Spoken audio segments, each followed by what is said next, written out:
peace from God our Father and from Jesus Christ, our risen Lord.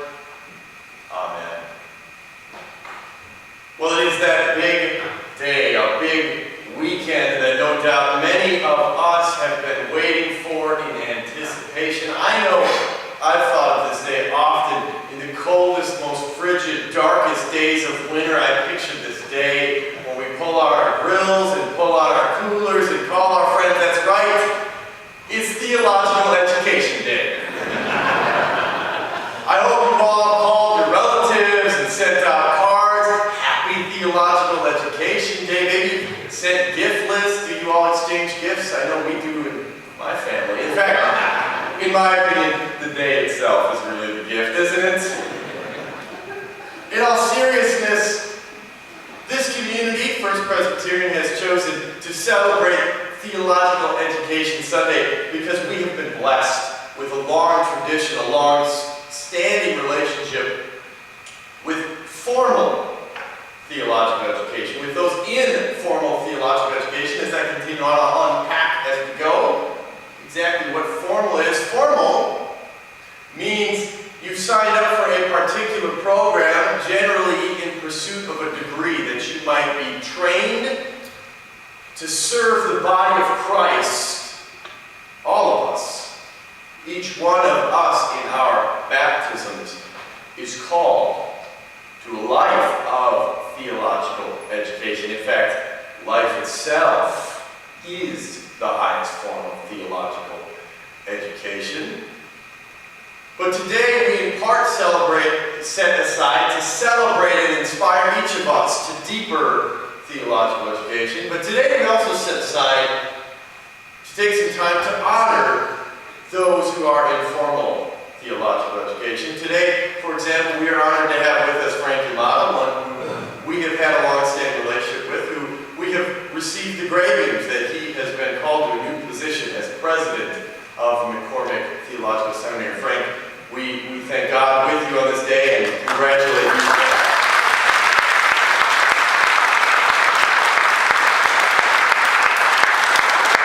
Today we also anticipate next Sunday, briefly, which will be both sad and happy day. We say goodbye to Kate and Eric Weeby, who have come into this community because of their own formal theological education. And it's a sad day because they have shared themselves and they have shaped us and loved us. And we are sad to see leaders, friends, loved ones leave. But we also celebrate, because this is the goal of formal theological education, that the Holy Spirit, we believe, moves and draws them away from us to new places. We also give thanks today for Carol Korak, who has served this community faithfully and whose passion for the body of Christ and for the saints who we together as saints. I know I don't think of myself often as a saint, but that's how we understand ourselves, as the saints together are shaped. Her own encounter with those early church fathers has led her to seek a doctoral program this fall of her own passion. But most important and most formal on this day, both again joyous and sad, we do specifically honor the gift of Kim Fisher and Tony Harris, who have come formally into our community as interns. And we loved these two so deeply that we invited them back for a second year to continue to lead us. Tim, your deep, authentic, and thorough passion for all the people of God, whether they be visitors who you want to follow, to make sure that the community of faith touches them by name.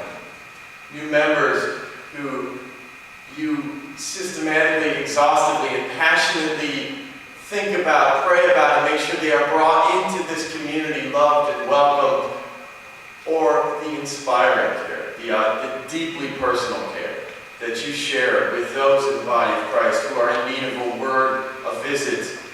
We give you thanks that you've come into our community and shared this. And as we honor the ending of that internship relationship, we give thanks and praise to God that you have been in our community. Tony, you have been an example to all of us. Your passion and care for passing on faith, passing on baptismal identity to the next generation has been a model and witness that I believe all of us are called and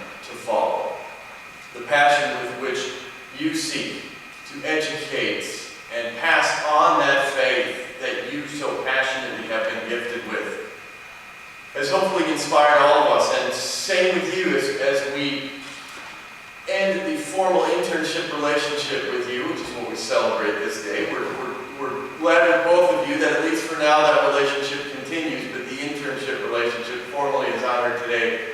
We give thanks to God for both of us, that you've not only come here to grow into your own identities as pastors, but they have led us.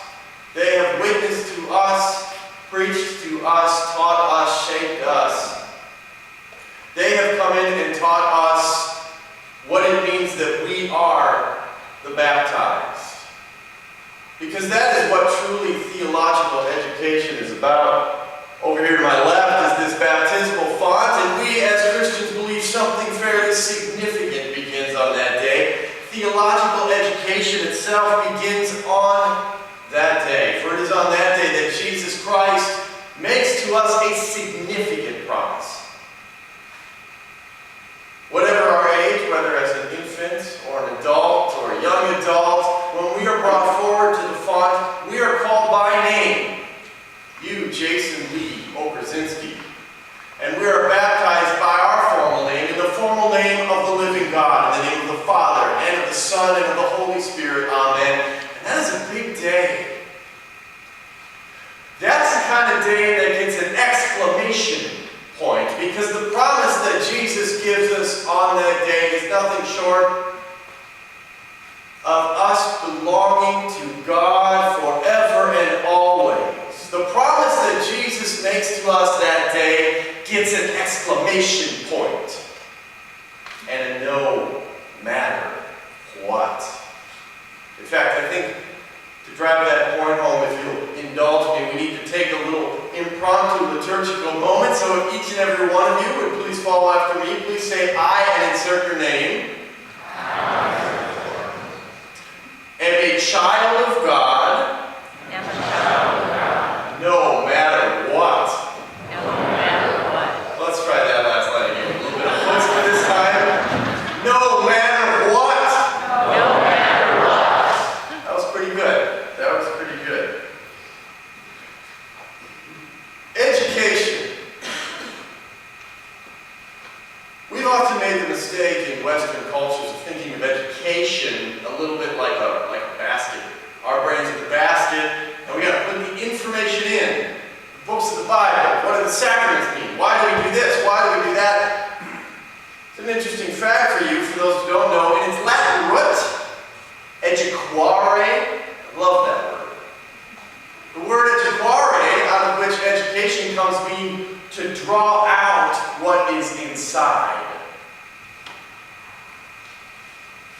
The Christian faith teaches us that when we are baptized, when that promise is made over that water and we in the community are washed, we are washed of our sin, and the Holy Spirit, the advocate, the helper, the one whom Jesus sends, is sent into our bodies. We become bearers of God's living, holy, burning Spirit in the world. Theological education, then, is the practice and process through which the body of Christ has that identity drawn out of it. Formal theological education is the process by which we equip leaders and servants to go to communities of faith, to draw up out of all of us that Jesus identity that has been given and gifted to all of us in our baptism. We are called to be baptism people. In fact, the Bible goes farther than that. We are told that we are the body of Christ in the world and for the world. Theological education is the process by which the body of Christ, we, the church in the world, have drawn up out of us that passionate, living, Holy Spirit identity that is promised to us in the very waters of baptism. Theological education is a powerful thing to which all of us are called. And in fact, in today's gospel reading, we encounter an incredible teaching moment, an education moment, a drawing out moment of Jesus. But it's a particularly impassioned one. In today's gospel, as we encounter Jesus teaching his disciples, He's teaching them at a pivotal moment. Only hours after this teaching, the empire of Rome will send its imperial guards to the garden, and they will arrest Jesus. They will arrest Jesus for living a life so passionate, a life so gracious, so loving. Jesus loved those around him so aggressively, so powerfully, that it became a threat to the powers that be, and they will seize him and try him and drag him out of town and hang him up on a tree as an example. What happens when your love gets a little bit too aggressive? And they will leave him there for people to come and mock and ridicule him. And these poor disciples, these men and women who history has told us were fairly uneducated, who've left everything, house, home, and profession, to follow the teacher who they believe to be the Messiah, they will sit helplessly and watch as the Son of God, who loved and loved and loved and inspired them to live similar lives, is dragged away. And on the night in which that happens, he tells them, if you love me, you will keep my commandments. And I will ask the Father, and he will give you another advocate to be with you forever, the Spirit of truth, whom the world cannot receive because it neither sees him nor knows him. You will know him. He abides with you, and he will be in you.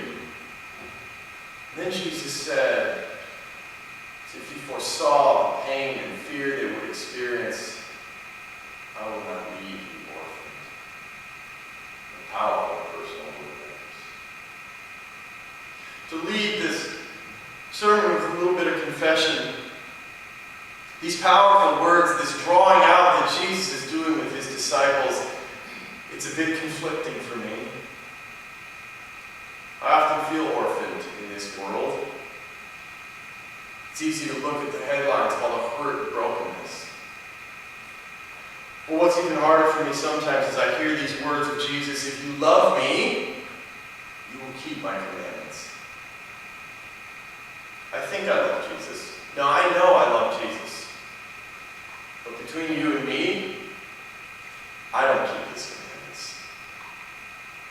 In fact, sometimes, in certain situations, daily, I'm not exactly sure what it means to keep his commandments.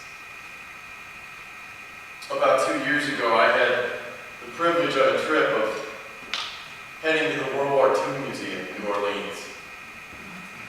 I was surprised at how moving that experience is. I'm always moved by witnesses of men of the greatest generation who, seeing evil empowered and run amok, gave their lives.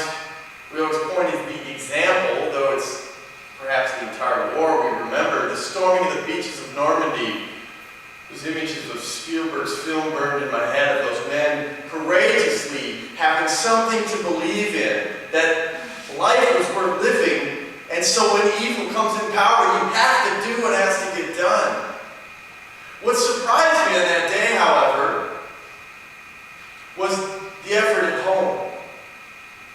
Stories of mothers and uncles and brothers at home saving bacon grease, old tires, leftover staples, and bringing them down to the USO every day so that every ounce of resource could be put forward to fight that cause. Tom Bedouin, in his book Virtual Faith, shares the story of a professor playing Martin Luther King's I Have a Dream speech when he was in college in the 70s, and the professor saying class is done and breaking down crying, and Tom Bedouin confessing, I've experienced that at plays and albums. I experienced that with my friends at the musical Rent. But I've never experienced the shared passion of something worth living, something worth dying